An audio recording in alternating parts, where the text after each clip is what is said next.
Welcome to Kenton Teaches. Enjoy the video. In this video, I will explain how to change a Ford Fiesta headlight bulb.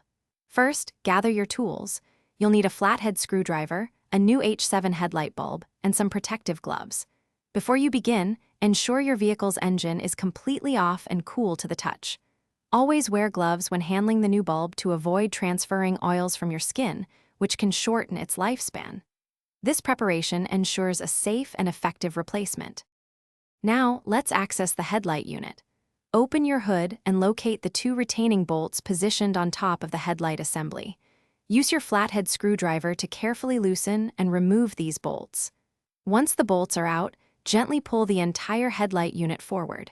It should slide out of its mounting points, allowing you to access the bulb housing more easily. Be careful not to force it. With the headlight unit out, you can now replace the bulb. Locate the bulb holder at the back of the unit and twist it counterclockwise to release it. Carefully pull out the old H7 bulb.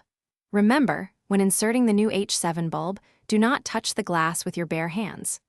Once the new bulb is in place, reinsert the holder into the headlight unit and twist it clockwise until it locks securely. You should feel a distinct click. Finally, let's reassemble and test. Reconnect the electrical connector to the back of the headlight unit. Carefully slide the entire headlight assembly back into its mounting position in the vehicle. Reinstall the two retaining bolts you removed earlier, tightening them securely. Before closing the hood, turn on your vehicle and test the new headlight to ensure it's working properly. For other great deals, including the Shark AI Ultra Robot Vacuum, check the link in the description below. This ensures your vehicle is safe for the road. Thanks for watching. Please subscribe if this video was helpful.